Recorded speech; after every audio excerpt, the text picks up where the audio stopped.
Dios les bendiga abundantemente. Estamos contentos de poder llegar a ustedes. Le damos las gracias a Telecable Barahona y Arte Sur por la cortesía. Estamos hablando acerca de las profecías sobre nuestro Señor Jesucristo, basados en el Evangelio de San Mateo. Ustedes recordarán que en la última entrega hablamos de 2 o 3 profecías. Recordamos que hablamos de Daniel, capítulo 9, a partir del verso 24. Hablamos también de Miqueas, capítulo 5, verso 2. Hablamos de Isaías, capítulo 9, verso 6. O sea, hablamos de 3 profetas que los 3 se refirieron a nuestro Señor Jesucristo.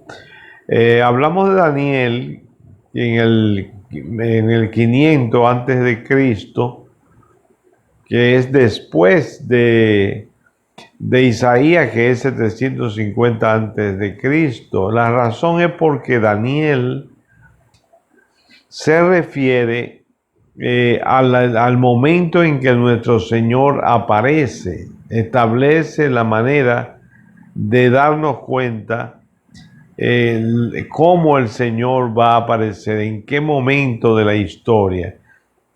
Pero además Daniel habló acerca de la destrucción del templo y de la ciudad, habló de la muerte de nuestro Señor Jesucristo. Hay quienes dicen que el libro de Daniel fue escrito en el 200 antes de Cristo. Y los descubrimientos de la cueva de Qumran demuestran que no es así. Porque los descubrimientos de la cueva de Qumran, las pruebas dicen que esos libros del Antiguo Testamento, entre ellos Daniel y casi todos los libros del Antiguo Testamento, estaban allí en esa cueva desde 250 años antes de Cristo. Y si esas que eran copias estaban allí desde 250 años antes de Cristo, lógicamente las originales hay que ubicarlas antes. Por otro lado, el hecho de que las profecías se cumplan realmente nos dicen a nosotros que es un documento fiel, que es un documento confiable, porque aún fuera escrito en el año 200 antes de Cristo, pues fue escrito antes de los eventos y antes de la aparición de Cristo, y profetiza fielmente esas cosas. Pero el mismo libro dice que Daniel y sus amigos formaban parte, eso vamos a verlo ahora. Primeramente yo quiero que ustedes observen el motivo por el cual todos estos eventos se suceden.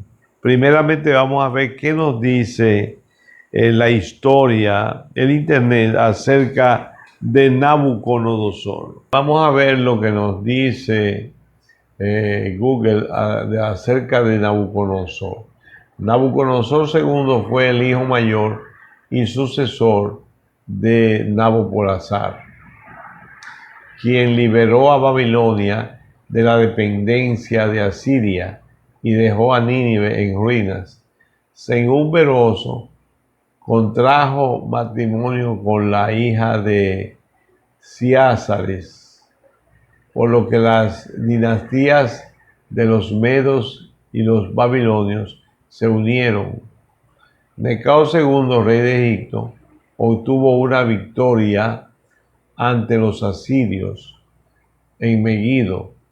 Nabopolassar estaba decidido en reconquistar de Necao las provincias del oeste de Siria, y para este fin mandó a su hijo junto a un poderoso ejército en dirección al oeste. en la batalla de Carquemis en el año 605 a.C. El ejército egipcio fue derrotado y Siria y Fenicia cayeron bajo el dominio de Babilonia. Nabopolassar murió el 15 de agosto del 605 a.C. y Nabucodonosor regresó a Babilonia para ascender al trono.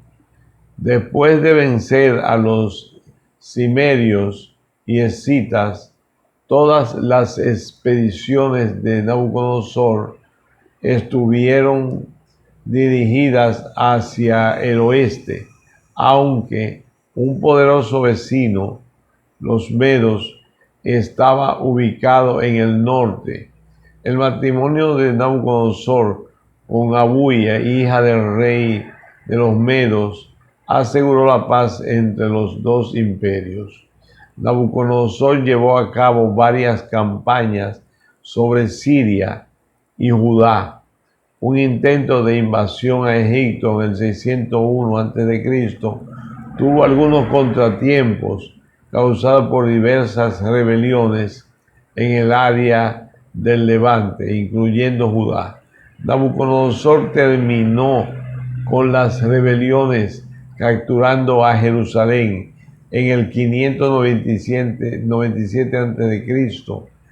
y llevando al rey Jeconías a Babilonia.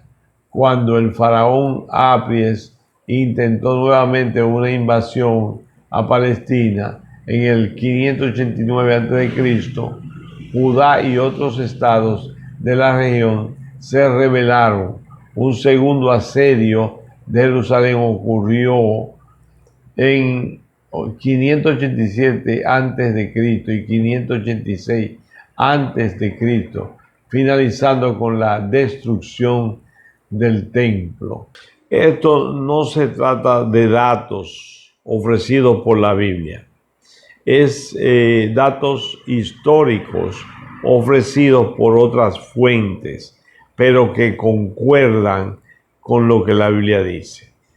Nabucodonosor llevó cautivo a mucha gente de Israel a Babilonia. Entre ellos, dice Daniel, que estaban ellos. Vamos a ver lo que Daniel nos dice al respecto. Aquí está Daniel capítulo 1. Y Daniel nos dice que en el año tercero del reinado de Joacim, rey de Judá, vino Nabucodonosor, rey de Babilonia, a Jerusalén y la sitió. Y el Señor entregó en sus manos a Joacim, rey de Judá, y parte de los utensilios de la casa de Dios, y los trajo a tierra de Sinar, a la casa de su Dios, y colocó los utensilios en la casa del tesoro de su Dios.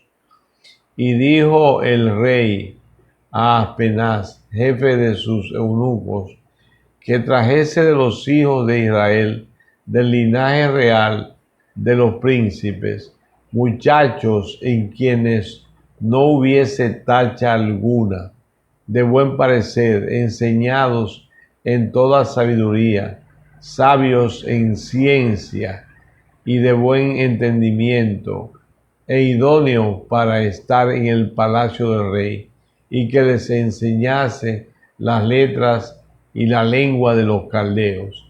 Y les señaló el rey ración para cada día de la provisión de la comida del rey y del vino que él bebía, y que los criase 3 años, para que al fin de ellos se presentasen delante del rey.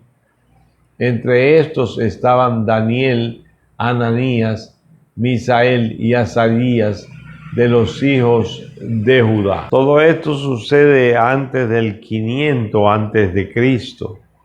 Entonces, jóvenes, Daniel y sus amigos pasaron 3 años estudiando las lenguas y las costumbres de los caldeos para poder manejarse dentro del palacio.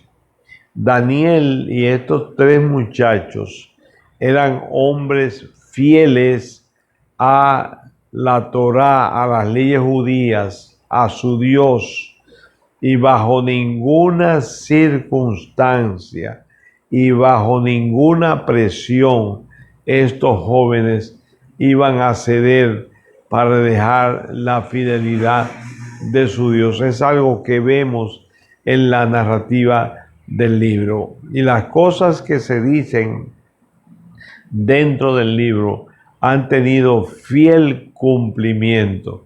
De ahí que nosotros llamamos la atención en el hecho de que estamos tratando con profecías.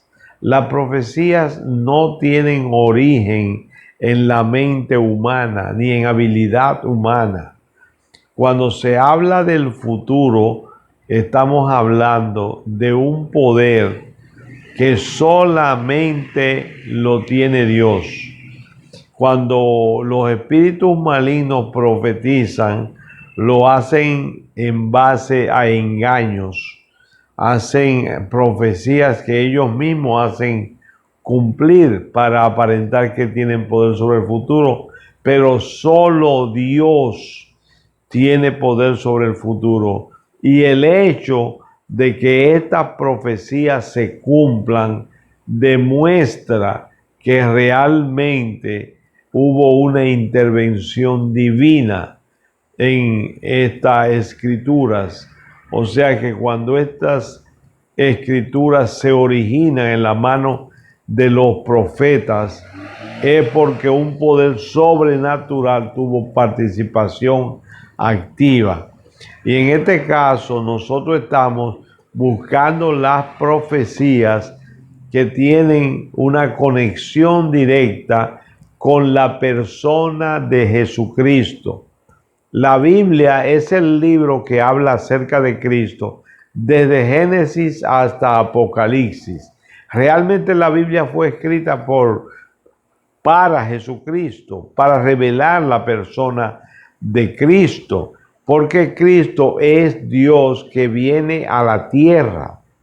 Y si nosotros podemos ver a través de la profecía que esto es real, que no es imaginación nuestra, que se puede demostrar que son profecías reales, pues estamos ante una manifestación del Dios creador de todas las cosas. Así que vamos a continuar ampliando esto acerca de las profecías que existen en la Biblia acerca de la persona de Cristo, que es Dios manifestado en carne.